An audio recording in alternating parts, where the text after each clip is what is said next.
პერიოდში ძალიან საინტერესო კონცეფციას კიდევ ერთხელ დავაანონსებთ, რომელიც ბიზნესა და ტექნოლოგიების უნივერსიტეტის ეგიდით მომდინარეობს და მიზნად ისახავს ქართული ენის ციფრული სუვერენიტეტის ამ შემთხვევაში სათანადოდ პოზიციონირებას და მე კიდევ ერთხელ მინდა ამ შემთხვევაში გაგაცნოთ განმარტებითი ბარათი უნივერსიტეტმა შექმნა მილიონობით ციფრული რესურსი, რომელიც ხელოვნურ ინტელექტს ქართულ ენაზე მუშაობის ხარისხს გაუზრდის და გაზრდის მთლიანობაში და ეს ყველაფერი ძალიან მნიშვნელოვანია საოპერაციო მიმართულებებით, იმიტომ რომ დღეს ჩვენ ციფრულ ეპოქაში ვცხოვრობთ და ხედავთ ძალიან კარგად შეუიარაღებელი თვალითაც თუ რა დონით და რა დოზით არის ინტეგრირებული უკვე AI ბიზნეს პროცესების ნაწილში, აქედან გამომდინარე ეს ინიციატივა არის ძალიან დროული და სასარგებლო. მე მინდა მივესალმო ბიზნესისა და ტექნოლოგიების უნივერსიტეტის რექტორს ნინო ელუქიძეს. ნინო, დილამშვიდობის, ძალიან დიდი მადლობა თქვენი დროისთვის. კონცეფცია არის ძალიან მასშტაბური.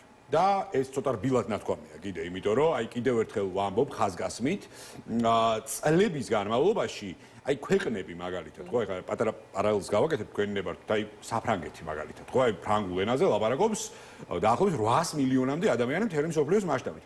ფრანგებიც კი იძახიან, რომ ანუ მათ ხშირ შემთხვევაში ძალიან უჭირთ ფრანგული ენის დიჯიტალიზაცია და შესაბამისად მასში ხელოვნური ინტელექტის ინტეგრალის გაკეთება. ჩვენ ვართ პატარა ქვეყანა, 6 მილიონი ლაპარაკობს ალბათ მთელი მსოფლიოს მასშტაბით ქართულ ენაზე, ხო? და შესაბამისად, აი დღეს ერთადერთი საშუალება, რომ პატარა ენები გადარჩნენ, აი ამ გლობალიზაციის და გლობალური ეკონომიკის პრიზმაში, ზუსტად ეს პროექტია, რა პროექტსაც უნივერსიტეტი შეეჭიდა და ამიტომაც ვახსენე და არ დავიშურე ეპითეტები, რომ ეს პროექტი არის ძალიან მნიშვნელოვანი საკითხი და მადლობა თქვენ ამისთვის კიდევ ერთხელ. რას მოიცავს მთლიანობაში ერთიანი კონცეფცია, რომელიც ქართული ენის ციფრული სუვერენიტეტის ნაწილს უკავშირდება? მადლობა სანდრო, დილამშვიდობის. ნამდვილად ასეა, არის საერთაშორისო ბრჭყალებში დიდი ენები, რომელზეც მსოფლიოში მრავალმილიონიანი მოსახლეობა საუბრობს და ამ ენაზე ხელოვნური ინტელექტი გაცილებით უფრო გაწაფული არის, რომ სწორი შინაარსობრივად და გრამატიკულად სწორი პასუხი დააბრუნოს ნებისმიერი ტიპის AI მოდელთან კომუნიკაციისას. ეს არ არის შემთხვევა უფრო მცირე ზომის ენებისთვის და მათ შორის ქართული ენისთვის, ვინაიდან ნამდვილად არ ვიცი, ალბათ მაქსიმუმ 6 მილიონამდე ადამიანი თუ საუბრობს ხო ქართულ ენაზე. შესაბამისად, ინტერნეტ სივრცეში, ონლაინ სივრცეში არსებული ქართულენოვანი ტექსტური მონაცემების სიმრავლე რაც განაპირობებს AI მოდელების ქართულ ენაზე საუბრის ხარისხს, ხო? ანუ რაც უფრო მეტი არის აი ეს მონაცემთა მასივები, მით უფრო მაღალი იქნება შანსი იმისა, რომ შინაარსობრივად გაიგოს AI მოდელმა რის შესახებ საუბრობ, სწორი დასკვნები გააკეთოს, გაანალიზოს ინფორმაცია და დაგიბრუნოს გრამატიკულად გამართული პასუხი. ეს რატომ არის საჭირო? ამაზე ბევრი ვისაუბრეთ ბოლო პერიოდის განმავლობაში, კიდევ ერთხელ მინდა ვახსენო, ბევრი მაგალითი შეგვიძლია მოვიყვანოთ, მაგალითად მომავალი თაობის მიერ AI-სთან გატარებული საათების რაოდენობა. ყოველდღიურად ისინი მას შესაძაც ჩვენ ვთქვათ წლების წინ სარგებლობდით Google-ის საძიებო სისტემით, ეხლა Gen-Z თაობა და კიდევ უფრო მცირეწლოვანი თაობა ძალიან აქტიურად იყენებს AI chatbot-ებს, იმისთვის რომ მათთვის სასურველი ინფორმაცია მიიღონ. რა ფორმით, რა ენით, როგორი სტრუქტურით იღებენ ამ ინფორმაციას, ეს ძალიან მნიშვნელოვანი საკითხი, იმიტომ რომ ეს არის ის ენა, რა ენაზეც დიდწილად შემდეგ უკვე მაგალითად სკოლის ასაკის ბავშვები საუბრობენ. ეს ერთი მაგალითი. ხოლმე რომ აღარაფერი ვთქვათ ბიზნეს საქმის წარმოებაში გამოყენებულ AI მოდელებზე, ხო? შესაბამისად, რა გააკეთა BTU პალიტრასთან პარტნიორობით და აუცილებლად უნდა თქვა პალიტრის ძალიან დიდი წვლილი ამაში.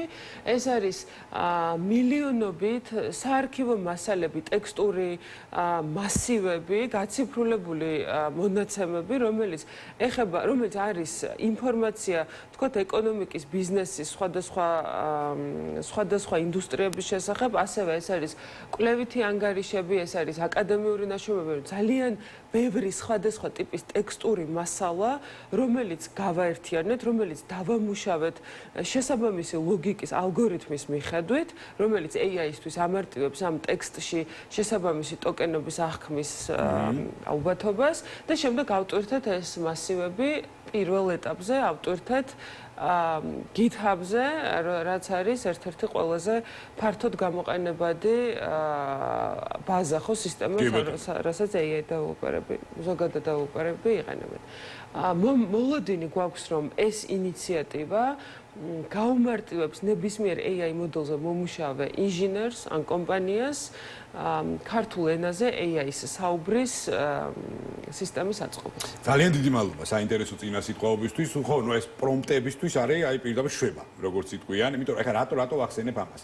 თქვენ ახსენეთ და მე ძნელია ამაში არ დაგეთანხმოთ, აი აბსოლუტურად ტრანსფორმირდა მაგალითად დღეს ეგრეთ წოდებული search-ის სისტემა. ხო, აბსოლუტურად ტრანსფორმირდა, ეხლა მაგალითად ჩვენი თაობა როცა მართლა Google-ს იყენებდა, დღეს აბსოლუტურად ტრანსფორმირებული არის ეს ყველაფერი. აქედან გამომდინარე ძალიან მნიშვნელოვანია, რომ ბავშვს, თუნდაც იგივე აი სკოლის ასაკიდანვე მოყოლებული, AI გამართული ქართულით ესაუბროს და ზუსტად იყოს აი ის მონაცემები და მონაცემების აღქმადობა, რაც ესოდენ მნიშვნელოვანია საინფორმაციო შიმშილის დასაკმაყოფილებლად. ეს ერთი ნაწილი და მე აი ამ კითხვის ამ ნაწილში მინდა აუცილებლად კითხოთ ზოგადად იმ მონაცემების შესახებ, აი კიდევ ერთხელ, რომელიც ჩატვირთულია, თავმოყრილია და დაგენერირებულია ამ სისტემაში. ეს ერთი ნაწილი. და მეორე ნაწილი ჩემი კითხვის ეს უკვე საოპერაციო მიმართულება არის თავიდან ბოლომდე, იმიტომ რომ აი მაგალითად ისეთი კომპანიები, ქართულ კომპანიებზე მაქვს ახლა ამ შემთხვევაში საუბარი, რომლებიც ძალიან დიდი დოზით საოპერაციო სისტემაში ხელოვნურ ინტელექტს იყენებენ, აი ყოველთვის საუბრობენ გარკვეულ ნაკლოვანებებზე და გამოწვევებზე. მაგალითად იგივე გამართული ქართულის დეფიციტი, მაგალითად იგივე საინფორმაციო კუთხით არსებული კაზუისტიკა, იმიტომ რომ ბევრ საკითხთან დაკავშირებით ინფორმაციის არფლობა, თუნდაც ხელოვნური ინტელექტის მხრიდან, აი თუნდაც შაბლონური კონტრაქტის მომზადება და აი ბევრი ისეთი საკითხი, რაც 100%-ით ავტომატიზებული უნდა იყოს, მაგრამ სადღაც 1%-ში ადამიანური რესურსის ჩართულობა მაინც საჭირო არის. აი ორ ნაწილად რო დავყოთ ეს საკითხი. რამდენად გადაჭრის ბიზნესისა და ტექნოლოგიების უნივერსიტეტის მიერ წამოჭრილი ეს ინიციატივა აი ამ გამოწვევებს საბოლოო ჯამში, რომელიც ორივე ფრონტზე ხილულია დღეს. ჩვენი მიზანი არის სწორედ ეს, რომ ვიყოთ კონტრიბუტორები ამ გამოწვევასთან გამკლავებაში.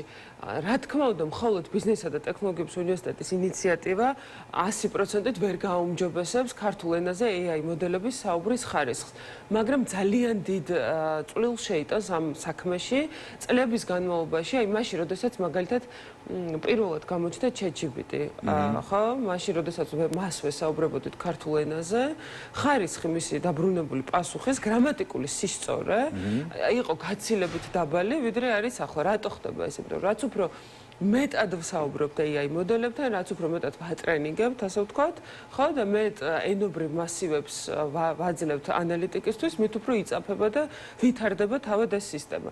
სწორედ ეს ამ მიზნის გამო განვათავსეთ აი ეს მულტიმილიონიანი ტექსტური მონაცემები ღია რეპოზიტორზე და არა ვთქვათ, არ გავხსენეთ ეს მხოლოდ ჩვენი მკვლევრებისთვის, არამედ გავაკეთეთ ყველა ადამიანისთვის, საქართველოში იქნება თუ ქვეყნის გარეთ, ვისაც აქვს სურვილი და საჭიროება AI მოდელების ტრენინგისთვის აღნიშნული რესურსი გამოიყენოს. ეს არის უფასო, ეს არ არის ჩვენთვის კომერციული პროექტი, ჩვენი კეთილი ნება არის და ჩვენი მეცნიერების და ჩვენი დეველოპერების ძალიან დიდი შრომის შედეგია, ერთის მხრივ რომ ეს მასივი შეიქმნა და მეორე რომ ღია რეპოზიტორზე დაიდო. მიზანი არის სწორედ ეს, რომ ვინც კი ავითარებს რაიმე AI მოდელს, ეს იქნება კორპორაციულ სექტორში, საგანმანათლებლო სექტორში თუ რაიმე სხვაში, გამოიყენოს აღნიშნული ბაზები იმისთვის, რომ უკეთ დაატრენინგოს. რა თქმა უნდა, დარწმუნებული ვართ იმაში, რომ ეს დიდ წვლილს შეიტანს ქართული ენის ციფრულ სუვერენიტეტის იდეაში, მაგრამ მხოლოდ ეს ერთჯერადი აქტი რომ ვერ იქნება საკმარისი, ამიტომაც ჩვენ გადავწყვეტეთ, რომ ეს იყოს ხანგრძლივი პროექტი, მონაცემთა მასივი, ენის მონაცემთა მასივი გავზარდოთ, სისტემატურად დავამატოთ და სულ უფრო მეტი გავასაჯაროთ. იქნება ეს GitHub-ი თუ რამე სხვა რეპოზიტორი და საბოლოო ჯამში ვნახოთ. დღეიდან 1 წლის შემდეგ თუ AI ქართულ ენაზე უფრო კარგად უფრო გამართულად ისაუბრებს და იაზროვნებს, იმიტომ რომ შინაარსის გაგება კიდე მეორე საკითხი არის. ჩვენ ჩავთვლით, რომ რაღაც წვლილი ამაში ნამდვილად მეგვეწევს. კი, და უკვე აი დარწმუნებული ვარ, აი რაღაცა ტრიალ პერიოდის შემდეგ უკვე დიდი დოზით ჩაერთვება კერძო სექტორიც და ამ შემთხვევაში ჩემი აზრით ეს ქვეყნის პოლიტიკაც უნდა იყოს თავიდან ბოლომდე და დარწმუნებული ვარ, რომ აი ამ მიმართულებითაც მოხდება შესაბამისი კონტრიბუციები ცალკეული მიმართულებებით. აი მოდით ახლა განსაკუთრებული აქცენტი გავაკეთოთ ბიზნესზე. ახლა თქვენ ბრძანეთ და გეთანხმებით, რომ ანუ ეს რეალურად არის სოციალური პროექტი და ხაზგასმით სოციალური პროექტი, იმიტომ რომ კიდევ ერთხელ ქართულ ენაზე მის ციფრულ სუვერენიტეტზე გვაქვს საუბარი და მასში წარმოუდგენელია ნებისმიერი კომერციული პოსტულატის ან ელემენტის არსებობა. მაგრამ ერთ-ერთი მთავარი მიმღებიც ამ ყველაფრის საბოლოო ჯამში არის კერძო სექტორი, რომელმაც ისევ და ისევ თავისი საოპერაციო პროცესები უნდა გაიმარტივოს, იმიტომ რომ დღეს ძალიან ბევრი კომპანია, ეს იქნება კომერციული ბანკი თუ ეს იქნება მათ შორის აგროსექტორში ჩართული ბენეფიციარიც კი, ხო? ანუ დღეს გადასული არის თავიდან ბოლომდე საოპერაციო პროცესების ავტომატიზებაზე.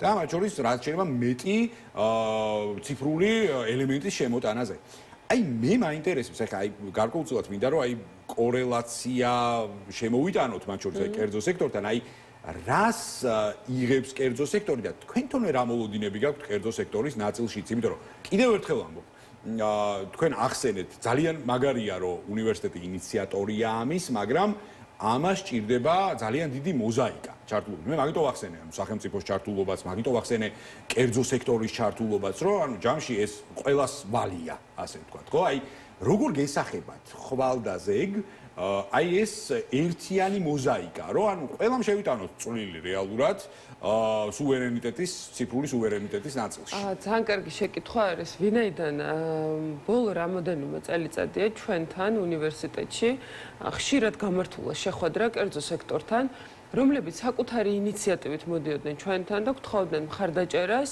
მათი AI მოდელების განვითარების პროცესში. ამ მიზნით უნივერსიტეტს ჩაუტარებია საქართველოში პირველი AI ჰაკათონების სერია.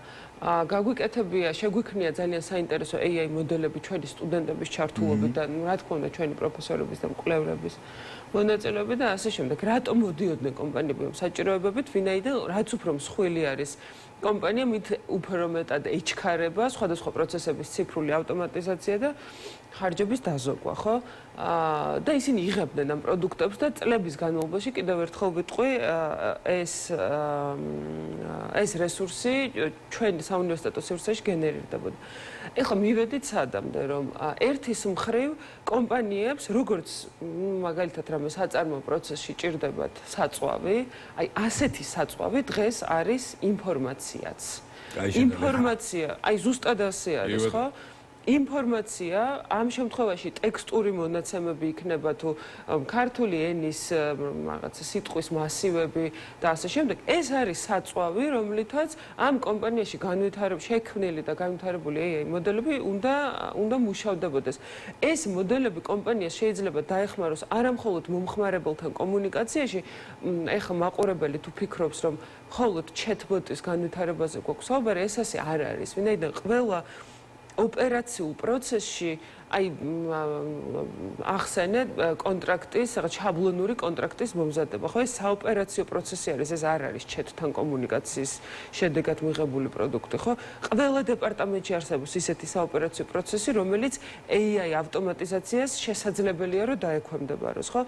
ის რომ ეს მოხდეს გამართულად, ლოგიკურად, სწორად და ამას ადამიანის ნაკლები ძალისხმევა დასჭირდეს. ამისთვის არის საჭირო AI მოდელების განვითარება და ამას იღებს კომპანია ჩვენგან საჩუქრად.